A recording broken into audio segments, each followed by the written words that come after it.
Hello and welcome to Movies, Films, and Flicks. I am Mark Hoffmeyer, and joining me are $2 billion revenge machines. It's David Cross and Megan Hoffmeyer. What's up? Hi. Hi. Hi. I like that quote. I want to be known as a relentless dick on this podcast, Oh my god. which might be my favorite quote of the movie. I mean, Sam Heughan is a relentless dick. And Bloodshot is the relentless dick. Yes, but really it's Dalton who is. 100%. Yeah, Dalton is a relentless dick. Yeah, we were sitting there watching it, and I was thinking during the introductions, he goes from making jokes and being sort of like a nice, lovable, funny dick to just an outright monster by the end. Yeah, he's a monster. I mean, he puts gum everywhere. Of course he's a monster. Yeah, that's disgusting. He just spits it on the floor. Ugh. At the end, he gives up on sticking it under things, and he just hawks it. It's nasty. You have this state-of-the-art facility, and there's just gum everywhere. I mean, you would think with a guy with prosthetic feet with like $1 billion legs wouldn't want to step in gum, but True. literally gum up the system. Sam Heughan, this was his first villainous role, and you could tell he really chewed into it because He chewed the scenery. he's always eating protein bars. He's always chewing on gum. That's true. And actually, real quick, happy Bloodshot Miss, everybody. This is our third Bloodshot episode. That's the second anniversary of Bloodshot. David and I have recorded two. Megan's joining us for the third. We are big fans of Bloodshot. This is an earnest episode. We are big fans of this movie, and we adore it. Are there any Heck, updates on the yeah. sequel? 2021, November 2021, it was announced. Oh, okay. So that wasn't that long ago. Yeah, so he had Fast 10, your seatbelt. Oh, he's probably working on Fast 10, your seatbelts. Barf. And then, they're probably working on the I script. love Best, but that's crazy. They're probably working on the script for this. But I don't know, Jeff Wadlow, he's too busy. He did Fantasy Island. That movie's crazy. So a couple updates since we recorded our 1-year anniversary of Bloodshot. The most popular episode between, I guess, now, like last year, March of last year to this year, it's been Never Back Down, which was directed by Jeff Wadlow, the writer of Bloodshot. Nice. Yeah, and Okay.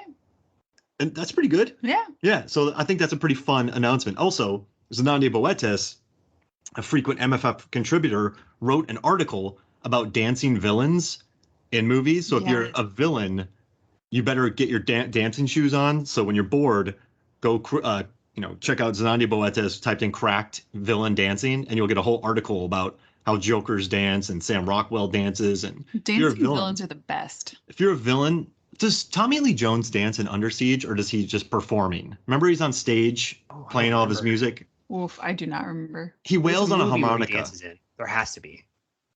Does he? Well, actually, Jim Carrey dances in Batman Forever and Sonic the Hedgehog.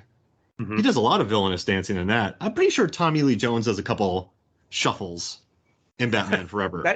Shuffles are the appropriate thing for Tommy Lee Jones. He doesn't cut a rug. I have something fun for you guys. So Yeah. It is Bloodshot Miss, and I've been thinking about how we could start incorporating traditions into this, other than just watching it and talking about it. So in front of me, I have 6 Bloodshots. Ooh. That's not a joke. I really do. Here's the good news, though. They're Shirley Temples. So throughout this episode, I will be drinking 6 tiny glasses of Shirley Temple.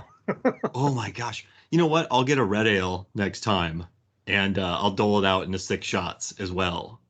And I will chug it. Well, I mean, 12 ounces of beer during a 1-hour episode is not bad. I'll do 2 ounces every 10 minutes. You do that. I mean, that's pretty easy. Yeah. I just had my first shot, and let me tell you, I made them too sweet. So we're gonna see how this goes. You're gonna be bouncing off the walls, aren't you? Yeah, I am.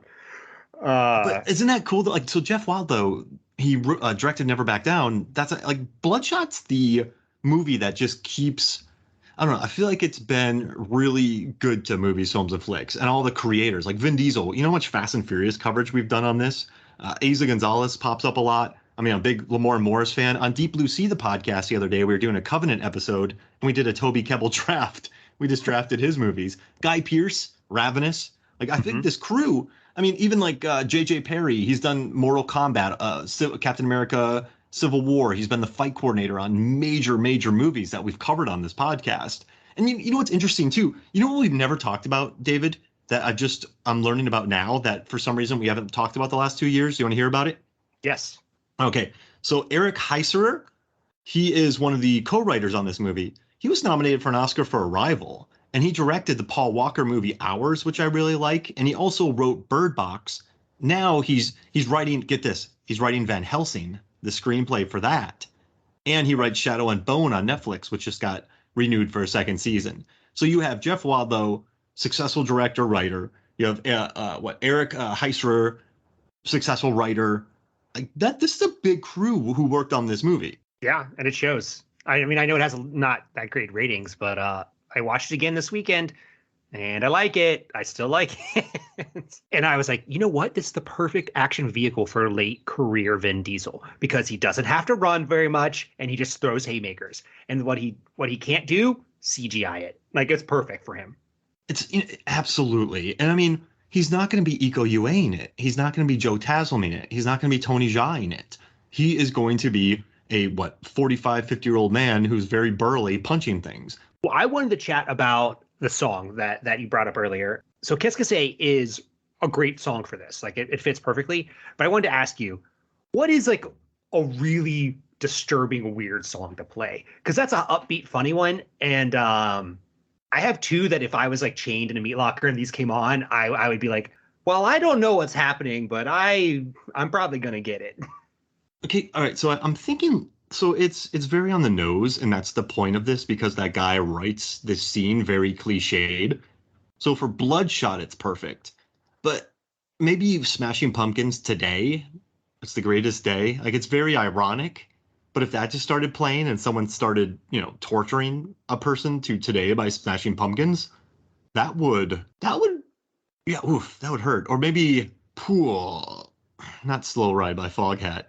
Let's see. So, all right. I think I can't get that out of my head now. It's like the slow ride, gonna kill you easy. Like Stranglehold, maybe that could be a Stranglehold. Like I'm picking things that are very on the nose. But you just asked me this question. I'm just naming songs from the Dazed and Confused soundtrack now, which is Sweet Emotion. I'll just rattle off Dazed and Confused. But no, right. I'm gonna go with that. Today by the Smashing Pumpkins. Okay. I have two that I think are really weird and disturbing because they're so out of place. The first is Aqua's Barbie Girl.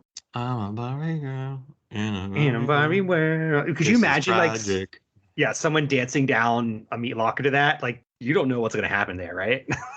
Yeah. I would need more than socks and sandals to dance to that song. Yeah. That's a lot for sandals. Yeah. And I was thinking Message in a Bottle. Is that Christina Aguilera or Jessica Simpson? I can't remember. Just Genie in a Bottle. Genie in a Bottle, yeah. But I think Message in a Bottle is a Jessica Simpson song? Oh, Genie in a Bottle, baby. That rub me the right way. Oh yeah, that's Aguilera.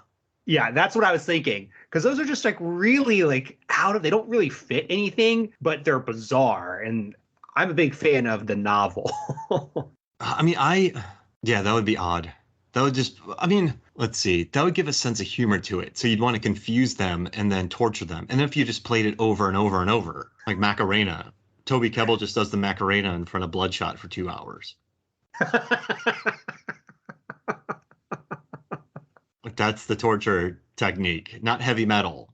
2 years on, how has this movie changed and adapted and grown for you? What is this movie 2 years later for you?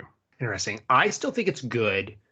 So after we watched it in 2020 and again in 2021, I really went down a comic book rabbit hole. And honestly, I'm pretty excited for a Valiant shared universe and some of the other characters to show up in this. So this, for me, like, it feels like an opportunity to get something that's not Marvel and not DC. And what I like about Valiant a little more than I like DC and Marvel, I mean, they all have their own strengths and weaknesses, is that it feels like Valiant stuff is, I can't believe I'm gonna say this. Maybe Bloodshot specifically in this movie is more grounded than the MCU. It looks more natural and more real than all the CGI stuff in the MCU. And specifically, what I mean by this is like Dalton has robotic arms that look like robotic arms. He has legs that look like robotic legs. When you're in the factory, it looks like a real factory. So I guess what I'm getting at is like 2 years on, I'm really hoping that this is a launching point for maybe like 5 movies, like total. Like I don't want like 20, but like 5 other Valiant movies. I mean, I think I would love to have maybe an Amazon Prime universe of Valiant. Ooh. Exactly. Right? Yeah. Because theatrically, these aren't going to work. And I think in today's market. So if you could do, Invincible's really popular. I know it's animated on Amazon Prime. The Boys is really popular. Actually, Amazon has The Boys. But if the Netflix is if Netflix is looking for content, I think that it could maybe have that. And listen, Megan, I don't know if you're the same as me, but my favorite superhero movie is Unbreakable. One of my other favorite superhero movies are like Constantine, and I love Daredevil, the TV show. I actually really enjoyed Hawkeye because I felt grounded on the MCU show. MCU show. So I would love a more grounded universe. What about you, Meg? Oh, I haven't even thought about that. Because it is quite grounded, these scenes. Mm-hmm. Yeah. Yeah, it's not like big space battles and crazy, blasting of cities and tearing down skyscrapers. And welcome back. I mean, they sort of destroy one, but not all of it though. only a little bit. I was thinking about the skyscraper destroy. And welcome back. Megan had to step out for a couple seconds. Now she's back. So if you're wondering why she was so quiet, it wasn't because David and I were talking over Megan. I just couldn't stand it.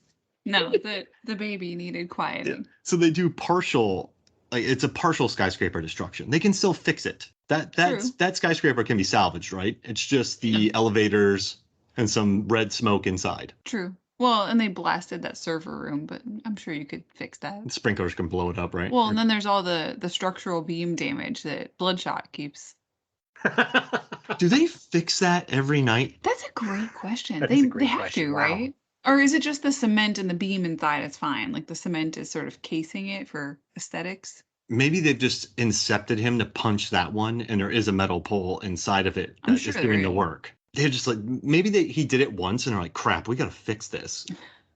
We put billions of dollars. I noticed this time how they put tape around the outside of the punching bag because they probably have had to, fix that a few times.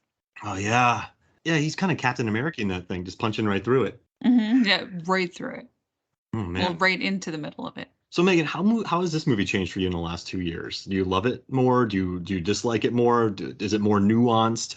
The first time I saw it, you bawled your eyes out. It hit you so hard. Is that the same result now? Heart-wrenching. No, I think I like it about the same. It's fun. It's just a good rewatch. It's kind of like when I sat down and watched Lockout, I was transfixed. I just couldn't stop watching another Guy Pearce movie. I was like, this is so funny, and I'm really enjoying myself here. And we got to do Hurricane Heist with Toby Kebbell.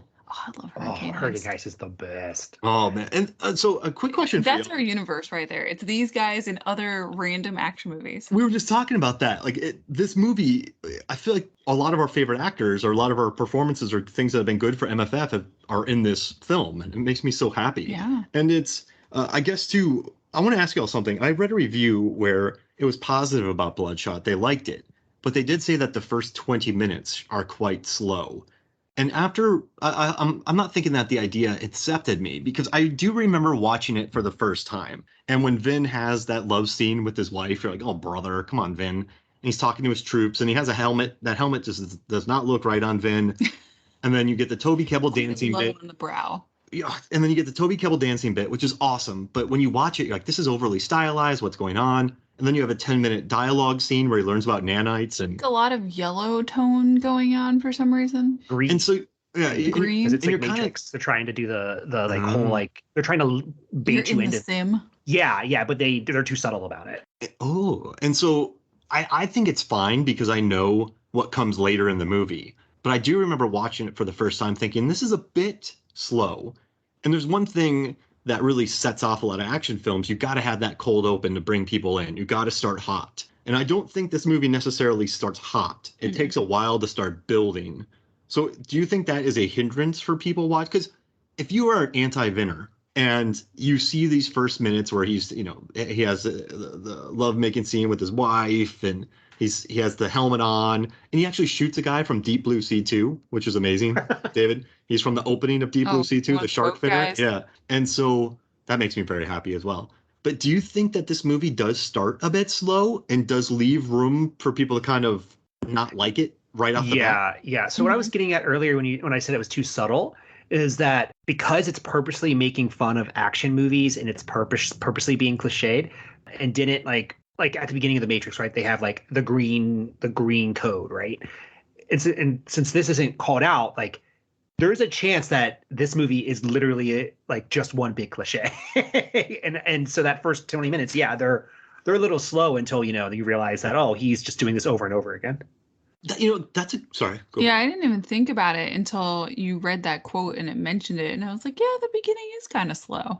And I think with hindsight, it helps us because we know, Toby Kebbell dances because of the code that he writes. And they're just playing Vin Diesel in this role. I know his character has. You mean Rock and Rolla is Toby Kebbell? Yeah. Rocky Rolla. Have you seen Rock and Rolla, David? Yes, but it's been so long that I can't remember it. Oh, yeah. We said we were going to say Rock and Roll as Toby Kebbell for every time. Or Hurricane Heists, I guess. Hurricane Heist, Toby Kebbell. I like Rock and Roll. But that is a highlight of sort of the first 20 minutes. And then you get more likable characters and.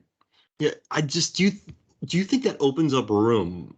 I could see it. If you're an anti-Vinner and you see these first 20 minutes and you're like, oh, this is stupid. This is stock. Like, why?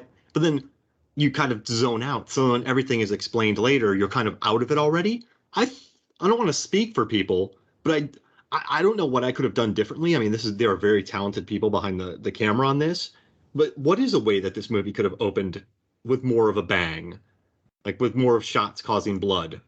Maybe just shorten it. How? What do you think? Compress everything. Make that entrance sequence where they're going, his sort of redo over and over that they sim. Make that a bit shorter. I mean, it is a little bit. They're in love with that idea that they're putting out there, and we learn why it is the way it is later. But does it have to be that long?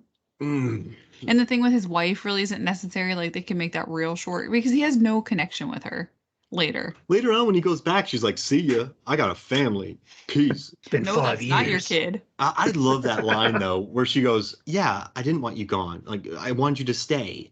Like, I knew you always came home. I wanted you to stay home." Like, and then I love that she doesn't even like.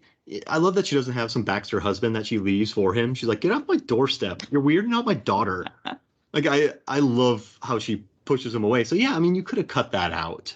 I mean, maybe the mystery could have built more throughout, but that's my thing though. Like, this is a really random story, but the Broken Lizard crew, the people responsible for Super Troopers and Club Dread and Beer Fest, their first movie was called Puddle Cruiser. They started that movie, Puddle Cruiser started really slow. So when they took it to Sundance, they took it to other markets, they realized that people weren't really into it from the beginning. So they started doing stand-up shows before it to get people primed so that the slow opening didn't bore people. I mean, obviously, Vin's not going to go on the road with Toby Kebbell and Isa Gonzalez and do like improv, Mitch Hedberg cover band.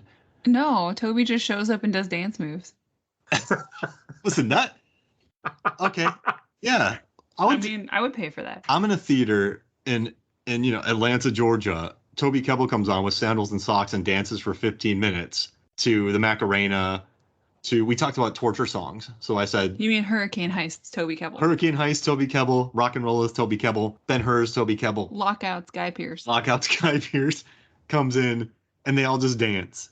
That would be amazing. And then they leave the stage and the movie starts. Oh my gosh, that's amazing. I would do it. David, thoughts? I love dancing, You got moves, man. I remember when we met you in grad school, you were called Dancing David. Yeah. One of the 100 nicknames I had in grad school. And when you entered class, you were always doing like really interesting moves. And one time I was like, "Hey, David, how come you never wear sneakers and you always wear like nice flats? Like just in case." And then you started moonwalking. He wears sandals and socks because we're in Florida. Come on. And a sweater. Yeah, and a hoodie. Yeah. I mean, Hurricane Heist Toby Kebbell looks just like he's from Florida.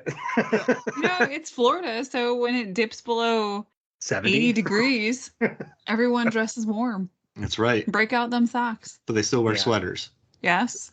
So they were going back to your statement, Megan. Like I do think shortening the beginning would have been better. So I think if they were more clear that like something strange was happening from the beginning, it would have been better. Because like I think they were trying to make allusions to it. So like the green, I didn't catch that until like the third time watching it, right? So like how it's all like off tinted green. But if they had also had like, I don't know, some like, frame like rate dropping. Yeah, straight. Yeah, exactly. The frame rate's dropping. It's or there's like a voiceover at the beginning, like plug him in, like something to make it seem like what is happening to grab your attention more. Yes, and plug him in, or like maybe the guy glitches a little bit when he's talking to him. So you're kind of exactly going on. I also had a question. So at the beginning, they're like Delta 6, and that's what they call Ray in this. They're like Delta 6. Is that a reference to Rainbow Six or SEAL Team 6? Because if it's a reference to Rainbow Six, that is a subtle video game reference that went over my head multiple times. I mean, it must, right? I mean, Dave Wilson, the director of this movie, he has a huge background. He has a gigantic background in visual effects, and he also did tons of video games. So, yeah, I mean, he probably slipped that in there just to have some fun. Why not, right? Wasn't that something they said in the commentary, or what were we watching, behind the scenes feature, where they said him and the producer were first timers in those roles, and so they would do things in a way that other people hadn't thought of it before, and they thought that was good because it was sort of, not the conventional way of thinking, and they'd figure some cool stuff out. Yeah, they're so inexperienced. They didn't know, they weren't jaded yet of what to do. They were just kind of shooting from the hip. I thought that was interesting. Yeah, and we were talking about this about how, like, I was looking at his background. This guy's done Star Wars. He was the cinematic director for Blur Studios. He did Star Wars: The Old Republic, Mass Effect 2, Halo Wars, Warhammer. I mean, he did Avengers: Age of Ultron. Big name, and he's still doing Star Wars stuff. So I think, yeah, I would have loved to have seen maybe. I like that a lot. The blur motion and then the video game references. I think that could have worked. This is a good point to talk about actually the alternate ending. Yeah, I was going to bring that up. Yeah. Because Megan, you said that they didn't really know what they were doing. And this movie only had a $45 million budget. And so that alternate ending, David, what are your thoughts about the pool fight? The pool fight is not good. I'm really glad. I'm really glad they switched it out. Like watching it, I was like, oh, so I knew of the pool fight before I watched the alternate ending. And I was like, this could work. I've never seen like a fight in a pool. And it did not work at all. It's like so even very exciting. Yeah. I mean, I know that the graphics aren't finished yet, but just the idea of it isn't very exciting. Like if you put Jean-Claude Van Damme, well, he fought in Lionheart, but that pool was empty. But I think if you put, like, It Follows has a good pool fight. I was just going to say, you love that one. Yeah, It Follows has a great pool fight, but you can't put Vin Diesel, who's just a tank. Well, they barely can battle each other. He uses the nanobots or the nanites to attack. There. Yeah. And you put a slow Vin Diesel into a pool, which slows him down further. And Sam Dalton's sort of very sadly dies. Help me. Yeah. No, you've been a jerk this whole movie. No one's going to help you. He's chewing gum on his way down to the bottom of the pool. Yeah. While eating a protein bar while dropping. But what I was thinking about the pool fight. What I was thinking about the pool fight is, like, conceptually it makes sense, because if you have an unstoppable character, how do you stop them? You drown them. Like Unbreakable. Unbreakable. Wolverine, you just drown them because they can't heal, right? Because they're constantly dying. Kramer versus Kramer. Kramer versus Kramer. I haven't seen that one. Terrible. I do have to do that. But that was basically my thought behind it. I was like, oh, like drowning him makes sense. I get it. But it's such a bad scene. He didn't even do any kata that he learned from KT. Like, come on. But we have to be grateful that it happened, because when the studio saw it, they went, ooh, no. Here's some more money. They'll make a better ending. Note to directors. Make a terrible, I'm not going to say terrible, make a misguided ending that is not exciting at all, then show it to a studio. Then they will give you money to be like, please fix this. I like that Bloodshot gets hurt in the real one, like that he gets broken. And then we're sort of given that nice little segue into him being healed by Wiggins, and he reunites with KT, and they sort of go on their merry way on an RV ride across the country, which is so much more of a fun and fulfilling ending. Yeah, rather than just killing, a big time dick. Yeah, and then just walking out. Cool. And then and he requotes the line that Dalton says to him when he puts him to sleep every time his memory's wiped.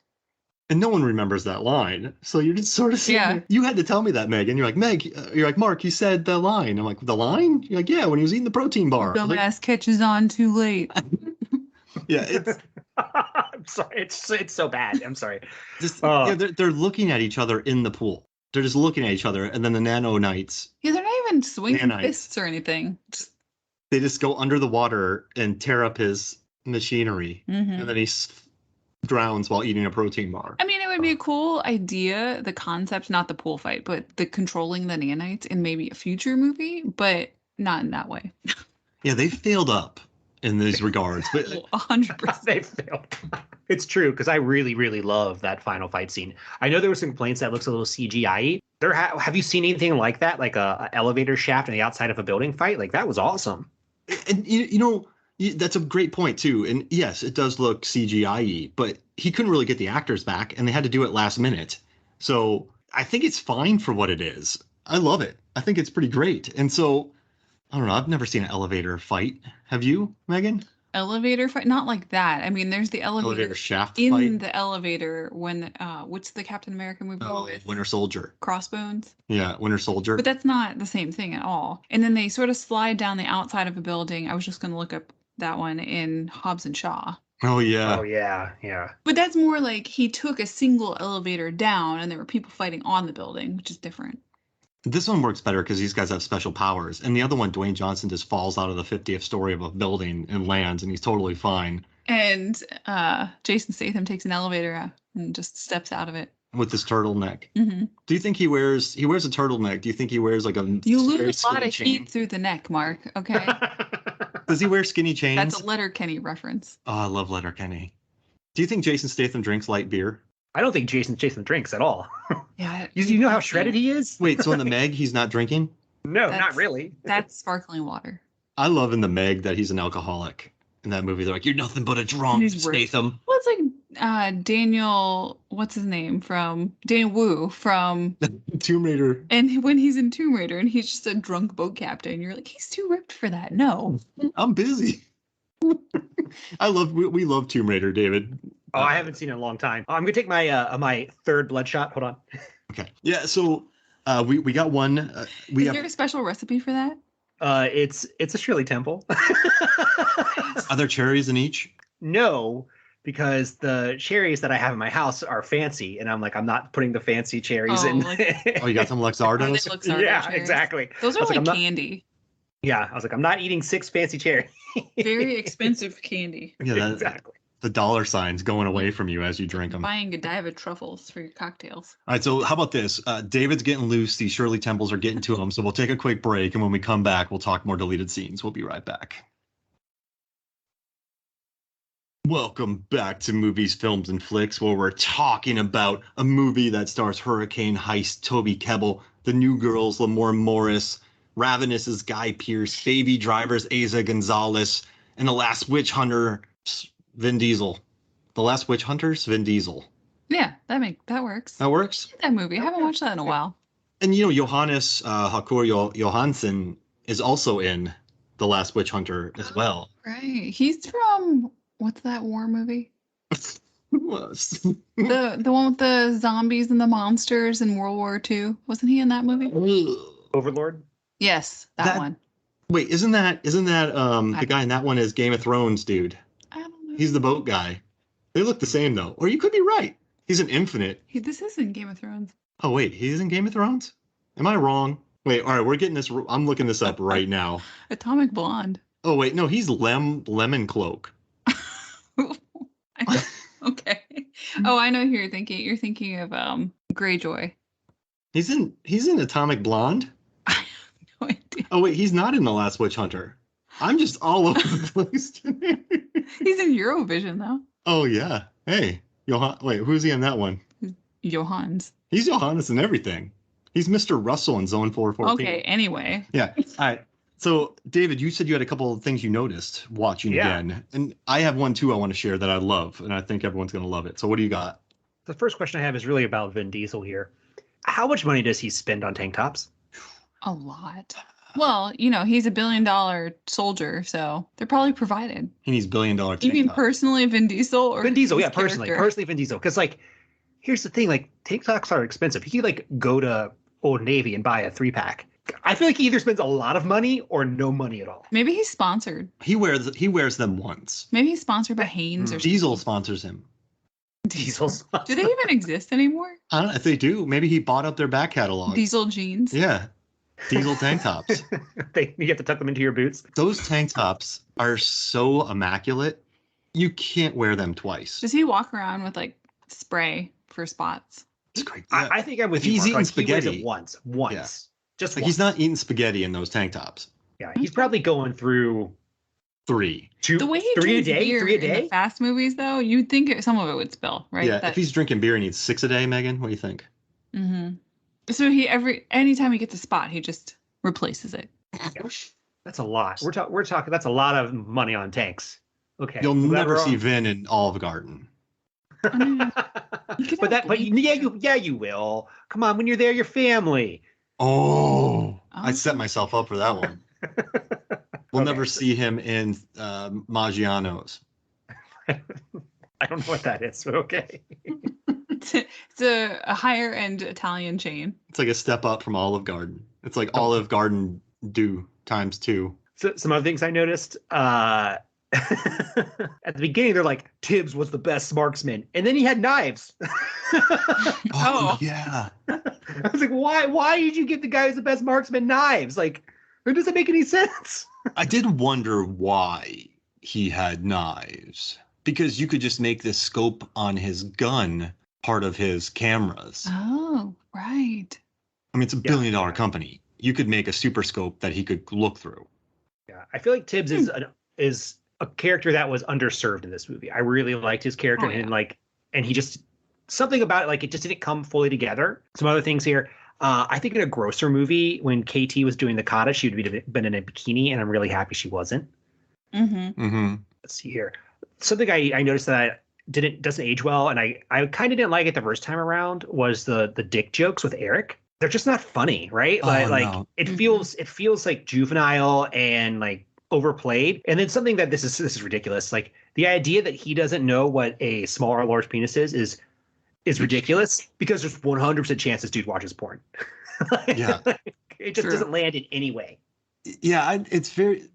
Yeah, if this was like American Pie meets Bloodshot, that works. Yeah, it does stick out like a sore thumb. That does not work at all. Mm-mm. And yeah, I guess the pool scene is quite gratuitous, but it's not overly gratuitous. Mm-hmm. But is she kind of setting him up for that? You made an interesting point about the pool scene. So they introduce her, rebreather, or whatever they call it. She doesn't really use it. Mm-mm. She uses it with the cigarette thing, and she gets threatened with it. But in the context of us having this showy pool scene where she shows how she can hold her breath, they never do anything with that. Yeah, there's no I have to go into the sewers to battle an alligator and I have to go underwater. Yeah, I feel like they don't really utilize her. I mean, I guess it's Bloodshot show, but I would like to see them do more with her power. Hopefully she shows up in the sequel. Seriously. Like, well, she's on a road trip with them, so she should. Like, I want Wiggins and KT to show back up in the sequel. I think it'd be a missed opportunity if they don't. Oh, Wiggins is so funny. Other things I noticed, there is a phenomenal amount of voiceover work in this movie. Like, anytime you don't see the characters' mouths, there's going to be a voiceover. Finn seems to have. I watched behind the scenes footage, and he had 2 doubles on set. So I do definitely think you see the back of his head a lot in this movie. So yeah, he's definitely ADR and stuff in here. They all had to have fresh tank tops too. They all tank top budget. 200,000 easy. There's a separate wardrobe and tank top budget. All of South Africa's tank tops were bought out. Oh no! For this movie, tank top shortage. Yeah. And this is one that I think maybe we've talked about before, but I keep noticing it every time I watch it. This movie is all about athleisure. Every character basically has athleisure on, and I'm like, it makes sense. If you're gonna fight, might as well be comfortable. I mean, yeah, no, I'm all about that athleisure life. You know what's funny? I did notice in the scene where Bloodshot goes after Toby Kebbell, Martin Axe, which, by the way, his British accent made me think it was Martin X until I saw it spelled out and it's Martin Axe, but that's neither here nor there. They show up at the airstrip to pick up Bloodshot after his first revenge mission, and both KT and Dalton are wearing these silky black bomber jackets that are sort of cropped, and I just thought it was the randomest. And so I look over at the third member of their group, and he's not wearing one. Tibbs. Let's start that over. Yeah. So I look over at Tibbs, and He's not wearing one of those jackets. He's a rookie. You have to be there for 3 years to get a fancy satin puffy bomber jacket that's cropped. Yeah. I just thought that was an interesting. Maybe they both picked similar jackets out of the wardrobe that day, but it felt like a group thing, but then it wasn't. I don't know. It was just random. You make a great point, though, because you're right. Sam Heughan is always in there. Alex Hernandez and Eiza Gonzalez, they all look like they're about to go to yoga class or Pilates throughout this. Yeah. They just left work, went to the gym. Now they're hanging out. Yeah. That's sort of what lends to like the realness to this movie. As much as a movie about, nanites can be real, but it grounds it. Like athleisure, this movie is grounded by athleisure. There, I said it. That's true. Hey, I mean, this is a movie I could cosplay or be a part of because I would want to be comfortable all the time. I could secretly cosplay at yoga class. There you go. No one would know. And if someone got it, Bloodshot. Imagine that. You're walking in and someone looks at you and goes, Bloodshot. I feel like that should be in some celebrities' riders. Gonna wear athleisure wear the whole production. Oh, okay, I'm in. Like Tony Stark. I'm not wearing the suit. I'll wear Lululemon. Yes. Lululemon Iron Man suit. That would be amazing. I'm not going to wear that green stuff that you make people wear. I'm going to wear Lululemon green stuff. I'm going to be comfortable when I have little orbs around my head. Mo-capping. I mean, there's definitely pictures of that out there on the internet. Andy Serkis wore nothing but Lululemon during Lord of the Rings trilogy. Which is fair because I used to scoff at how expensive it was until I got pregnant. And I was like, I need some stuff that's going to stretch and be comfy. And I bought a whole lot of that stuff. Hey, they live up to it. And it still fits and it's wonderful. Before we get into the deleted scenes, I do want to mention, I do love that when KT goes and very dramatically blows up the server room. I mean, she could have just tossed those things in there. Oh, this is funny. When she just walks with the things behind her, and then she sassily throws the thing in there. She gets a being behind her makes sense because who wants to breathe that stuff in? Although she doesn't have to breathe. Never mind. I guess it looks cool. And then she gets her own fire moment exploding in front of her where she's not even walking away. She's just watching it. But during that time, I don't know if you picked up on this, David, and Megan, I showed you this. I had you listen to this. But Winston is in the background going, all right, I got this step. And when it's blowing up, he goes, step 36. So the whole time when she's blowing stuff up, he's giving her steps. So he's at step 36 by the time everything blows up. Did you catch that? I did catch that. Yeah. Oh. Yeah. Well, he's going through code instructions too. Like, we're going to disable it through code, not blow it up. What is it? Like, oh, just control alt, blow everything up. And then he Kobe's it. Why didn't I think of that? He's a treasure in this movie. And also, he's just wearing jammies when he's kidnapped. Until the very end when he's in the RV and he's got a fancy suit on. Yeah, he looks awesome in that. But everyone's looking comfortable in this movie. Just jammies. And also, I want to say, the behind-the-scenes footage, everyone seemed to really get along on this movie. Like, everyone loved Vin. Mm-hmm. Like, he and Eiza seemed like best buds. She kept poking him on the nose. And she was booping him. She kept booping him. They kept, like, dancing around. And then everyone's he's lifting weights and joking. He's like, I get my morning curls in here. Then I go talk to, like, he's being silly on set. And during the flower fight, he was on set the entire time. And Guy Pearce looked really happy to be. Guy Pearce was loving it. Him and Vin were cracking up. There's a behind this, like, the director's talking, and behind him, it's just Vin and Guy Pearce sitting on chairs chatting. I'm like, I want to hear this conversation. So, I mean, as much as flack as Vin Diesel gets, it seems like everybody on this production liked each other. Mm-hmm. Like, Sam Heughan was really happy to be part of it. You could tell that Diesel and Eiza Gonzalez got along great.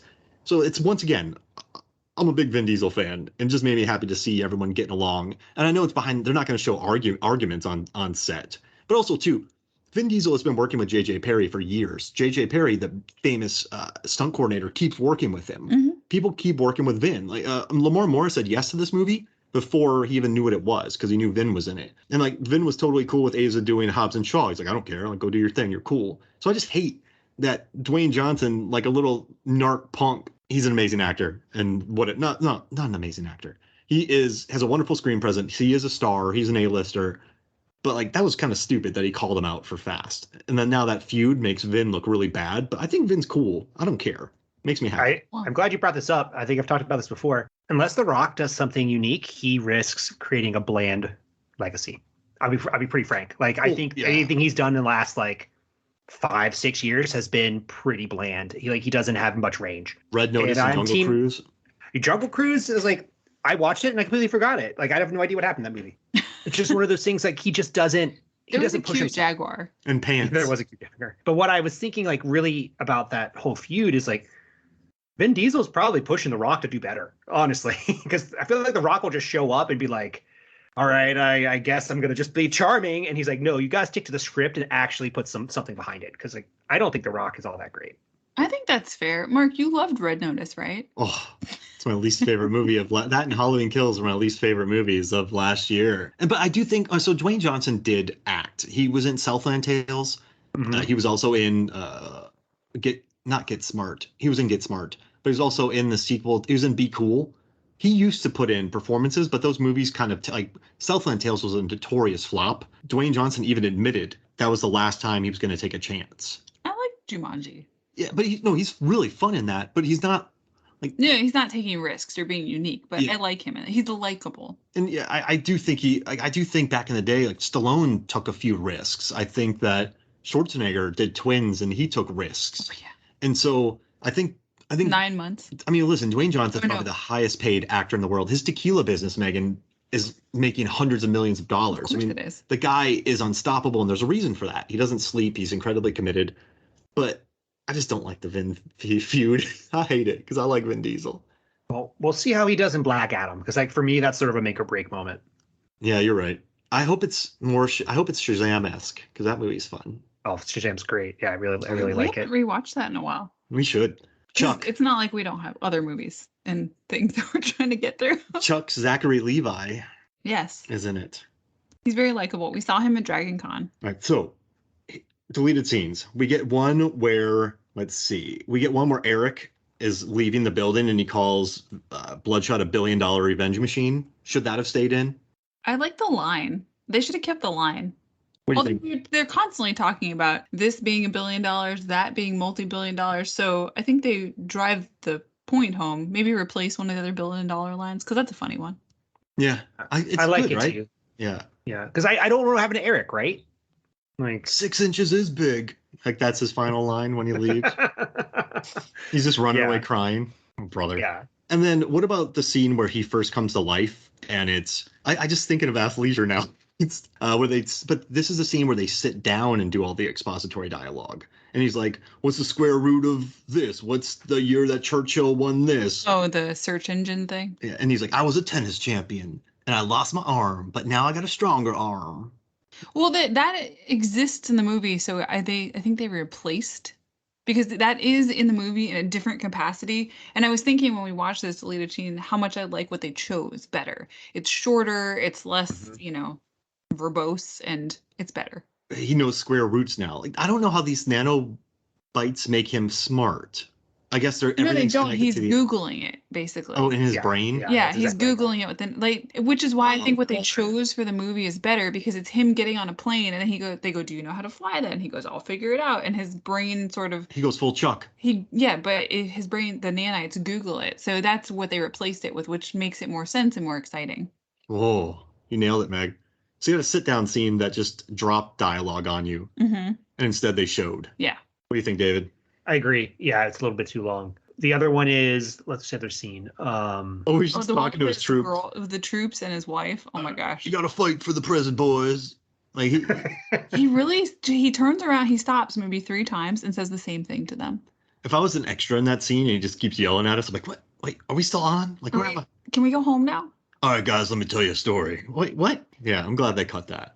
It does show, though, that, like, Vin Diesel has the moments where he is acting in this film, but there's not many of them. Mm-hmm. It's like a moment when they're about to kill his wife is really good. When he shows up and sees his wife's pretty good. They're just like a couple of small moments where you can tell that he's putting on a performance and he's just not action hero Vin Diesel. What the hell? What the hell, Doc? I love that scene. And also I love the thank you bits never get old. When Wiggins just says, how about you say thank you? And then for the rest of the movie, Bloodshot says thank you. It's a nice touch. No, I think it's a good one. And you know what I like too? In so many movies nowadays. Polite nowadays. And he's just nice in this movie. I feel like cinema rewards people for being the funny jerk, not the polite person. Vin's polite in this movie. It's good. I like it. We should have more of that. More of nice Vin? No, more of just nice action heroes, like not being the I'm gonna say something snarky and that makes me a hero. Like even in Pitch Black, Vin Diesel he's snarky, but he's also kind of earnest with everybody too. Maybe that's what I like about Vin. He does bring an earnestness to his roles. Yeah, he's not funny. He loves what he's doing. I think that's what it comes down to. All right, so any final thoughts? But I want to do something. Or like David, I don't know if you have a game or not, but what are your favorite moments after 2 years of this movie? Do you each have one favorite moment? Oh yeah. Okay, so for me, this is a new favorite moment. It's after he wakes up and the doctor is explaining him what's going on, and basically the doctor's like, so then we tested it on humans, and there's this throwaway line, and Ray Vin is just like, yeah, why wouldn't you? And it's like so sarcastic and funny. And I never caught it on the two viewings. So I love that line. Oh, I didn't even catch that. That's wonderful. Okay, what do you got, Meg? It's tough. I think either when Wiggins tries to make that shot and just completely misses as he throws a little basketball behind himself, or when Vin's ex-wife just shuts him out. Please leave. No, that's not your child. Go away. Yeah. No. Yeah. I didn't keep this kid. He eyeballs the little girl, and she's like, Yeah, get out. Don't even think about it. Bloodshot. It's a thank yous for me. It's such a nice touch. And I love how Morris plays it too. When he says thank you, he goes, oh, he listened to me. It was just nice. Like, I'm so tired. There are these movies where people are just automatically mean to each other. Mm-hmm. Like as Peacemaker, as much as it's fun, everyone, as soon as they meet each other, they're all just horrible to each other. And I don't like being thrown into those worlds. I like having some kind of niceness. I think it's its own sort of trope that's just developed over time. Like, oh, that's funny. That's cool to act like that. And so movies just keep doing it. Mm-hmm. I want to make sure I got that line right. It's, of course you did. Of course you did. You put it into humans? Of course you did. Oh, that's good. That's a perfect line. Well, that makes me happy. I did have a game, if we have time, if you want to play it. Yeah, real quick, yeah. So I wanted to do a Vin bracket. Oh. So I want to take his 4 biggest characters. So that's going to be Bloodshot. That's going to be Dom, Riddick. Oh my God, who's the 4th? I just blanked. Who do you want to be the 4th? I mean, I think it stops there. No, I think it's Xander Cage. Oh, Xander Cage. Okay, Triple X. Yeah. I haven't watched those movies in a while either. Oh, are we ranking them or doing a tournament? I think we want to do a tournament, and there are a couple different ways we can do this. I think if we could do an all-out brawl, like what would happen if all 4 of them in a ring, 4 Vin enters, 1 Vin leaves, or we do a bracket and go 2-on-2, and then have the winners of that like come on top. Let's do a bracket. Okay. So that means we need to. I'm gonna write these down so we have them. Dom who should we have Dom versus? Bloodshot. Oh no. All right. So then we have Xander versus I'm blanking again. Riddick. Yeah, Riddick. Okay. Round 1. Dom versus Bloodshot. I mean, pros cons here. What are they? I mean, Dom has family. And I think people forget how good he was in the 2001 Fast and Furious. He's a good driver. Yeah, he is. Although I guess technically Bloodshot can drive anything that he wants. And I do think, but if it has to come down to really performing, for me, it's a Fast and Furious 1, where he's just so magnetic in that, because I had to watch again recently, and he's just so watchable in it. I do love his presence in Bloodshot, but you got to go with Dom. Yeah, he's warm and funny and happy in that. Yeah, he's cool. So, yeah, I guess I'll go Dom. What are you going, Meg? He's much more serious here. Bloodshot. Ooh, all right. David? Well, I'm thinking, Dom's secret weapon is his family. So if there's a fight between Bloodshot and Dom, Dom's rolling in with an entire crew. Exactly. And Bloodshot does not have that ability. And I think eventually Dom's team will wear Bloodshot down through just like Taz doing whatever Taz does. Yeah. You got 2 hackers. They're going to hack his nanites. Like, don't get me wrong. Some people are going to fall. Tej, I'm sorry, Tej, you're probably not going to make it. But in the end, it's Dom and crew who takes it. Yeah. Yeah, I do think family is probably his biggest weapon. We'll revisit this when the sequel comes out for Bloodshot 2. Okay. All right. So Xander versus Riddick. Man, so well, if you've watched the Riddick movies again recently, what do you think? I think Triple X that was an event movie. But after watching Pitch Black again, you watch Pitch Black and you just realize why he became a star. And I think Riddick is super earnest. He has decent layers. And also I think Chronicles of Riddick is wildly ambitious and just bonkers. But I love Triple X3 though, because of like Tony Jaa and Michael Bisping and all of that. But well, Riddick's a survivor. He does okay in crazy conditions. So I guess we're going braggadocious Triple X versus Riddick. Mm-hmm. I'm going Riddick. I think Riddick too. Yeah, I think this is an easy one. Yeah, I don't think. Basically, I think Xander Cage is going to be like, "Oh, I could take Riddick on," and Riddick's just going to be like, "Nope, I'm going to lure you into a place that you can't see, and I'm going to slit your throat when you're not looking." Exactly. I'm the last of my kind, and then I'm going to hang out with Judi Dench and Helen Mirren. That's what I love about him. He brings in Helen Mirren and Judi Dench because she's amazing. I love who he casts. So wait, so it's down to Riddick versus Dom? Ooh. Yeah. I mean, a one-on-one fight, Riddick versus Dom. Riddick.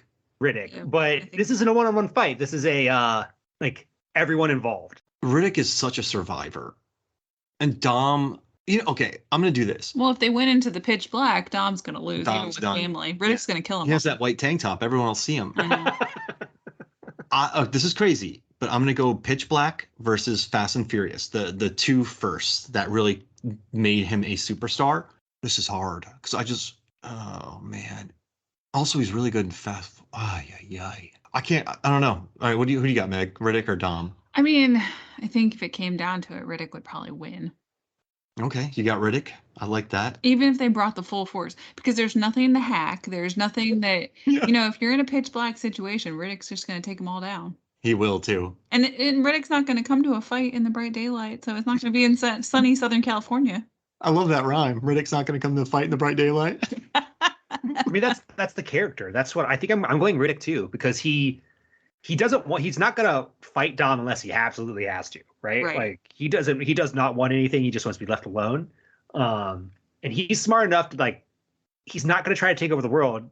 He's just gonna wait. He's gonna be incredibly patient. Mm-hmm. Based off the first performances and their fighting abilities and those, I'm gonna take Riddick as well, because if you watch Pitch Black again, he is so good in that movie. He is. You watch it, you're like, this dude's cool. So yeah, I'm taking that. Riddick. So Riddick wins the whole tournament? Yeah, Riddick wins. Bonus round, The Witcher. I gotta watch that again. I have that Blu-ray. I need to watch it. Oh, I love that game. Thank you so much, man. Thank you. I'm going to take my last Bloodshot. Ooh. Way too much sugar and grenadine today. Oh, I can't. Okay. Let's just hope the next time we talk about this next year. David needs some nanites to repair his bloodstream there. Flowing through him. So now, next time, this time next year, we'll be talking about Bloodshot again, but hopefully the sequel will be filming. That would be exciting. Yeah, I think I want the sequel to be filming, and I want them to announce that they're going to do Exo Man of War, and that we get a mini Valiant universe. If it's on Netflix, great. If it's on Peacock, if it's on Paramount, I don't care. I want more of these. Could Toby Kebbell be in it? He can be in anything he wants to be in. Wait, Hurricane Heist, Toby Kebbell? Have you? All right, so you haven't done Hurricane Heist, right? No, we have not. Oh my God, I can't wait. We've talked about it. I love Hurricane Heist so much. I cannot wait for you to hear that on this podcast. Well, you should join us. I can if you want. Have you seen it though, right? Yo, dude, it's amazing. It's several times. Oh, Toby Kebbs, Ryan Quantz, Maggie Grace from Ohio.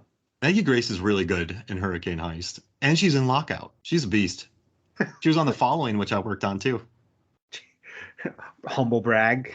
She's in Lockout, and she's fantastic in both. You can see me in the pilot of The Following. Here's an apple and a gun. Don't talk to strangers.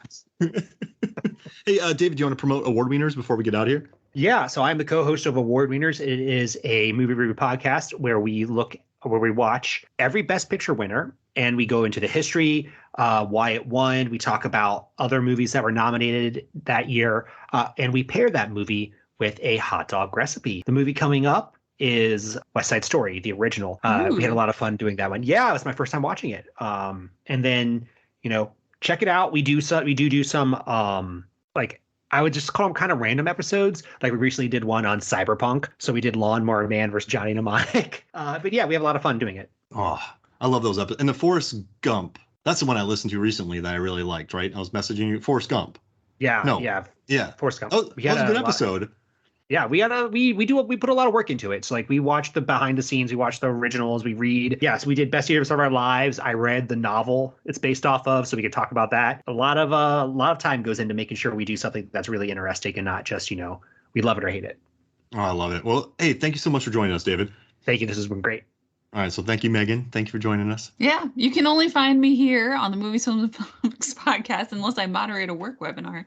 So go listen to the Dead Don't Die episode if you like weird, obscure humor. That was the most popular episode of 2020. Because it's an underappreciated film. And David had the most popular episode of 2021. Oh, we're in a club, David. Look at us. Oh yeah, Wieners. What was 2021?